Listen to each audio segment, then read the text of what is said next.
sa inyo lahat. Ako po si Ring Jensen, ang GIS or Technical Staff ng Apple Reef. So, ngayon po ang i-discuss ko is about citizen science. So, basically, ang meaning ng citizen science ay yung pagbubukas ng opportunity sa mga maraming tao ng Pilipino, kahit sino man, lahat-lahat na pwede makikolaborate sa research para makatulong sa science. So, why are we educating citizen science sa inyo? Kilala niyo ba yung nasa picture ko sinong vlogger yan? Kasi Kong TV, sabi niya, with great influence comes with great responsibility. So, kayong mga vloggers, kaya nyo rin mag-influence gaya ni Kong TV. Kasi kayo may characteristic na technology literate. Kayo, meron kayong kakayahan mag-explore ng mga bagay-bagay.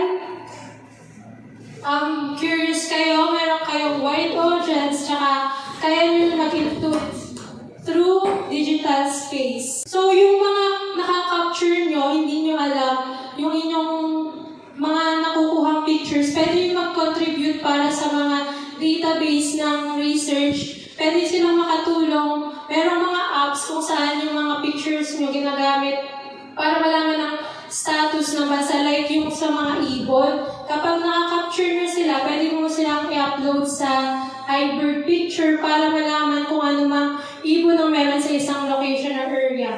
Gaya na lang ng isang YouTuber na si Mikey Bustos. Sino may kilala kaya yung Mikey Bustos? Kilala niyo ba sila? Yes, kilala ko yan.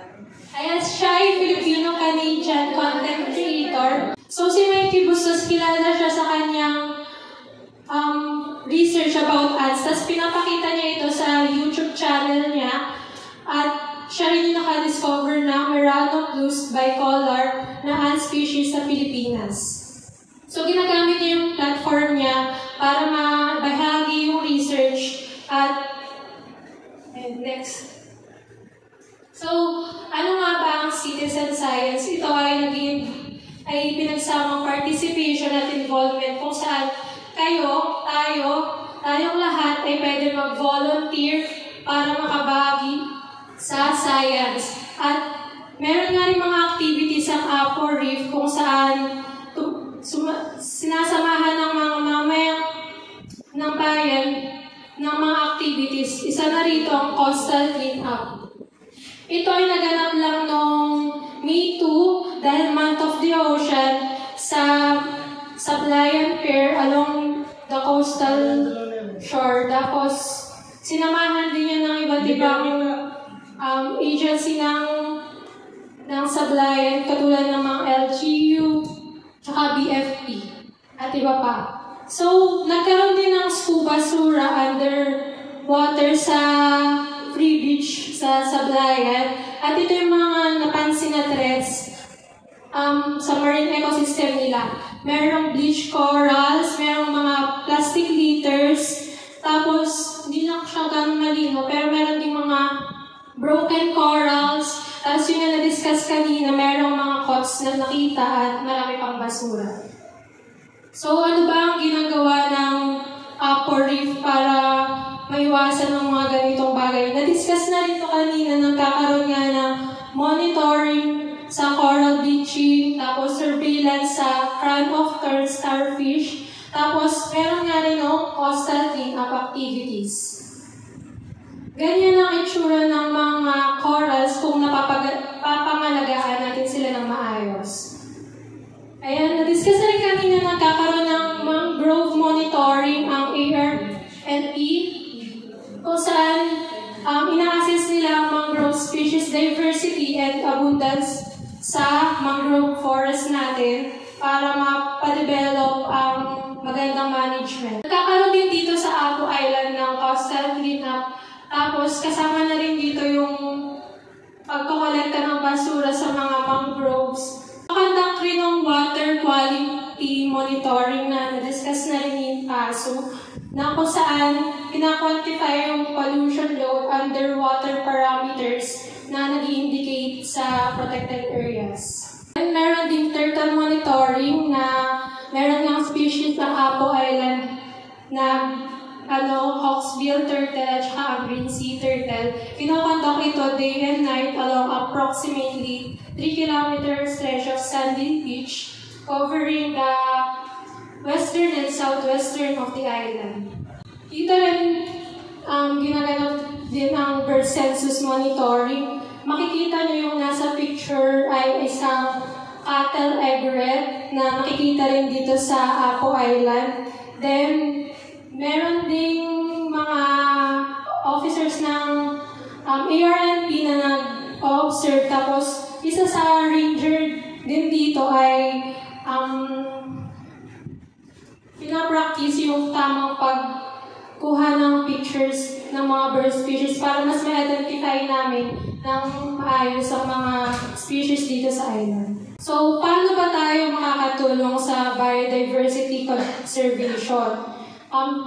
Of course, yung clean as you go, bata pa lang tayo, tinuturuan na tayo kung paano maging malinis, paano natin itapon ng tama ang mga basura kasi makikita natin na hindi, masakit na nga sa mga mata ang basura, makakatulong pa tayo sa pag-conserve ng ating ecosystem. Next, mag-report tayo ng illegal fish caught or even yung paghuli ng mga species. Tapos, pwede rin tayo mag-volunteer sa mga government organization like DNR or non-government organization activities gaya nga ng mga coastal cleanup. Then, we can also support sustainable tourism. Merong mga kilala tayong mga tour guides na dapat alam natin yung mga, dapat alam nila yung mga don'ts and do's kung paano mag-tour sa mga tao. Like for example, meron tayong mga scuba diving tour guide na nakakasira na pala sa mga corals, dapat i-report din natin yon. Hindi natin sila i-tolerate sa mga kanilang actions. Then, educate other and raise awareness.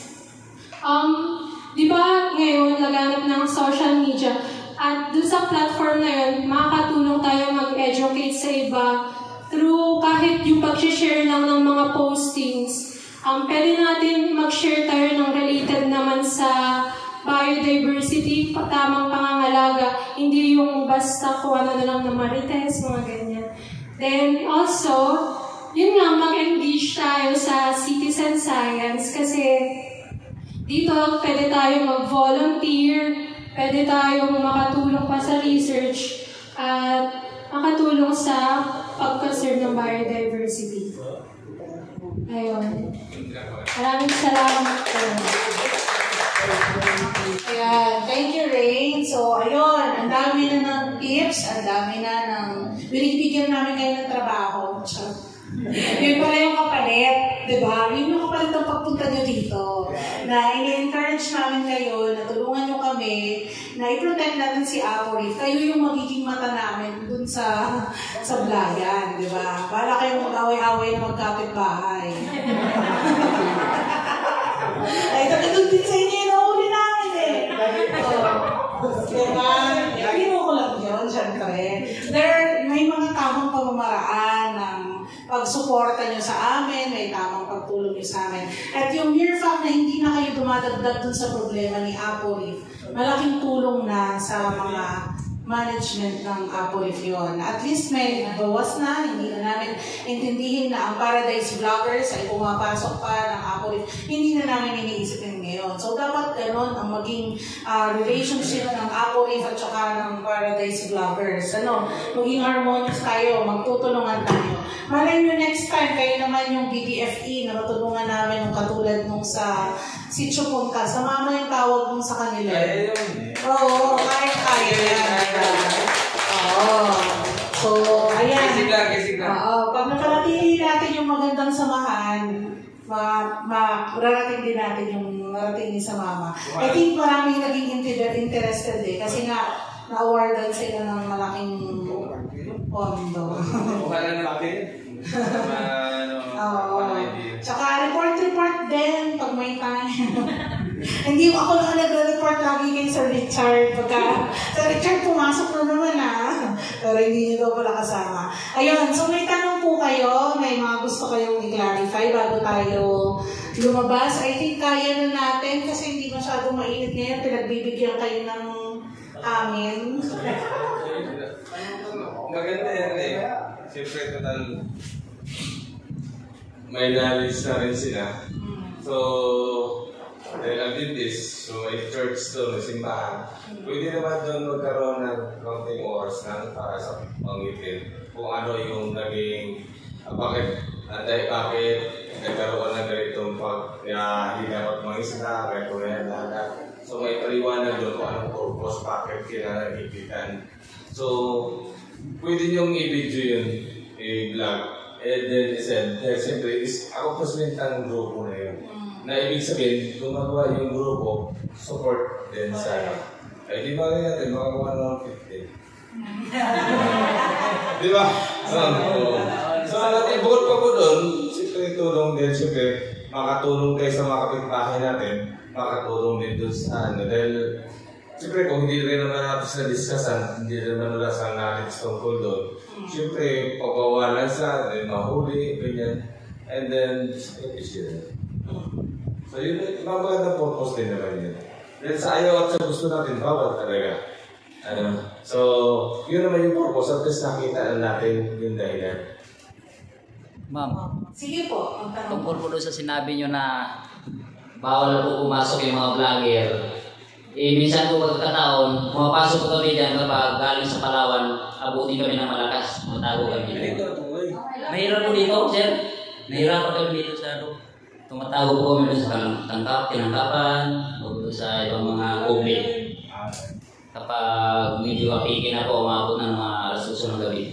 Alam niyo po na ano yan, ay sana hindi kayo naka-attend. Talagang diniscuss din nila sa, kasi kami po may sinusunod pa kami management board, yung PAMB na tinatawag. So diniscuss na nila yan sa PAMB, talagang hindi po pumapayag ang ating PAMB. Pasensya na po kayo. Pero kung talaga naman for safety, ang sinasabi nga lang namin ay huwag lang kayo maaabutan ng ranger na nakalawit ang inyong mga kawin. Eh, pangantingin ko naman po, hindi naman po ganun kaano yung mga yan. Ganun kasama ang ugali yung mga yan. Marami na rin po kaming napagbigyan na mga isla. Kaya lang po talagang, hindi ko man sinasabing kayo, marami kasi umaabuso. Na yan ang laging sasabihin, na sila ay nag-shelter lang, pero ang kanilang laman ng Styrobox ay napakalalaki ng mga dapak at mga tuling at mga talakito, di ba? So, intindihin nyo rin po yung mga rangers. So, syempre, wala rin silang kakayanan na ma-determine kung sino ba ang magsasabi ng totoo at hindi sa inyo. So, para safe din sila, talagang either paaalisin nila o huhulihin nila, depende kung ano ang maaabutan nilang sitwasyon sa area. Ganun po. Sige po. So nung nakaraan po na amihan, nag-alis po kami sa Blayan ng mga alas 7 ng gabi. Nung mga alas 9, ang lakas ng amihan, tumago po kami dyan sa Santo Niño. Hindi po pinatay namin yung placer para kung mayroon mga mag-rugin, alam nilang nandun kami o hindi kami, natutulog lang po kami. Nung madaling araw na po, medyo umi na amihan. Yung makutan po kami ng Palawan. Okay po yun, ma'am, kahit hindi mo sasabihin okay, huwag mong asahan sasabihin. Huwag niyong asahang sasabihin kung okay yan. Okay, depende po talaga sa sitwasyon yan. Ang sinasabi ko nga lang po sa inyo ay depende po kung anong makakabutan ng ranger sa inyo. Pero hindi po ako magsasalita kung okay po yan o hindi. Kasi pag nagsabi akong okay yan, gagawin ng maraming tao yan, hindi lang kayo. Eh hindi po talaga namin ina-allow sa algorithm yan. Oo, tama. Ganun po. Kasi kagayahin po talaga nila. Sabihin natin yung mga vlogger, may nakakapundo doon. Ganun po yan. Kaya ano po. Pero kung may pagkataon talaga naman hindi namin kayanin lumusot din sa ano. Hinahirapan po kayo pumunta dito sa isla. Kasi mas madali, mas maganda kung dito kayo mag-shelter kung sakali. Mas safe po kung dito kayo pupunta. Para alam din ng mga rangers na nakikishelter lang kayo. Ganito po kasi ma'am, hindi po namin hindi po naka-marking na global yung mga kanto dito ng istasyon. Di kami po mga marking yung mga taguan. Imarkan nyo na ngayon. Pwede pa mo ulit, ma'am. Sige po. Kami po kasi mga isda, ma'am, pag ganyan malakas, namin, iisip namin yung safety namin. May nangyari po kasi sa amin tuwing ito, ano siya sa Palawan. Isang pro ng Palawan ay, ang ano niya, safety siya sa hangin ng norte, malakas. Ngayon, si hangin naman, biglang umikot. Ay di, naano siya dun sa bato. Yun pang iniwasan namin kasi minsan, kung dyan kami sa mababaw, biglang ikot ng hangin, ay di maano yung bangka namin, masisira yung bangka namin sa mababaw. Kaya pag yung malakas, naghahanap kami yung safety na may malalim, na kaya lang namin punduhan na kahit mag-ikot-ikot man yung hangin, hindi kami aabot sa mababaw. Basta yung po sasabihin ko lang sa inyo, depende po yan sa aabutan ng ranger sa inyo. Kasi usually naman, inuuli ng mga yan, mga talagang Panginoon pakita talagang namamawin, namamana, tapos... Ang maganda po niyan, tama yung pumunta muna sa isla, pumunta muna dito, magpaalam, at magpundo, dahil medyo safe kami din, malakas po ang hangin. Pwede naman siguro. Dahil kung direksyon na siguro doon sa area, malalim at hindi naman alam ng ranger, medyo mahirap talaga. Wala din po ba kayong mga radyo? Dapat kayo may mga radyo. Hindi po namin nakakontak ng Pero may mga radyo kayo. Meron yan. Nagtatry kayo sa Channel 60 dito. Ang pangalan ng base namin dito, Ramon Base. Hindi po namin hindi masasagot po. Sir, dito po yung kapag minsan po, malayo po yung tinatakbo na sa mga 80 milya, inaabot kami ng malakas. Umaabot po kami dito sa bandang hapon sa mga alas 9 ng gabi, minsan alas 8, alas 10. Eh, hindi na po kami lumulong dito sa hindi nakamarking ng aming global. So, mahirap. Marking mo na. May global kang dala ngayon. Marking mo na kung isla. Ayun, wala pong nakindala ng global na yun. So, gano'n na maganda. Hanggat maaari po, hanggat kaya ninyo, magsasabi po, pumunta kayo dito. At para alam din po ng mga rangers namin na gano'n. Yun din yung sinasabi ng ranger, ma'am.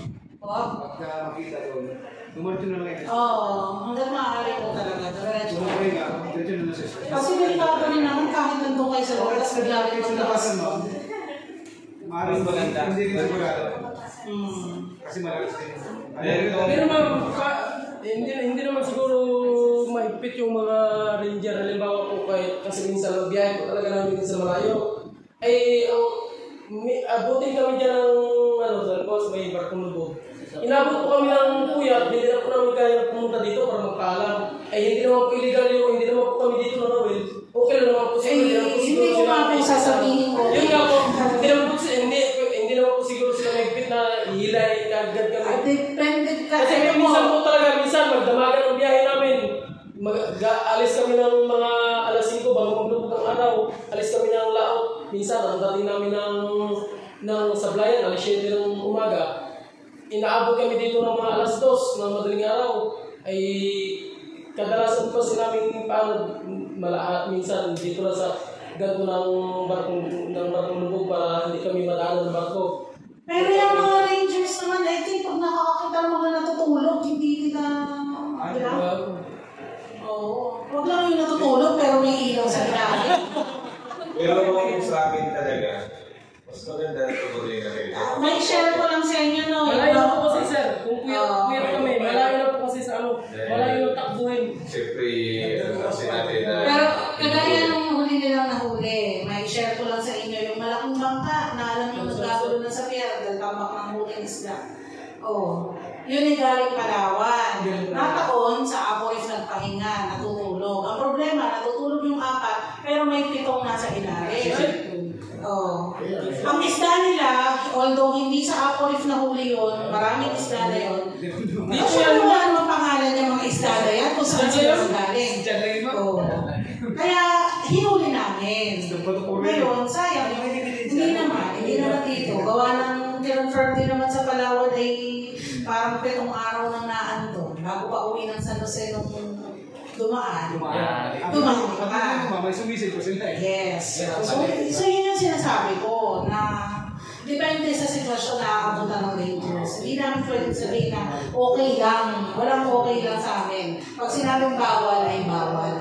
Depende na lang sa discretion ng rangers kung ano maabutan nila sa area. Ganun lang yun. Wala pa naman pag illegals naman, tumatakbo. Pag nagkakapol, illegals na yan. Tsaka yun na, kung wala kayong ginagawang masama, ay hindi kayo dapat magpahabol. Makikipusok kayo ng maayos. Ngayon, pag tinuluyan pa rin kayo, ay wala na akong magagawa.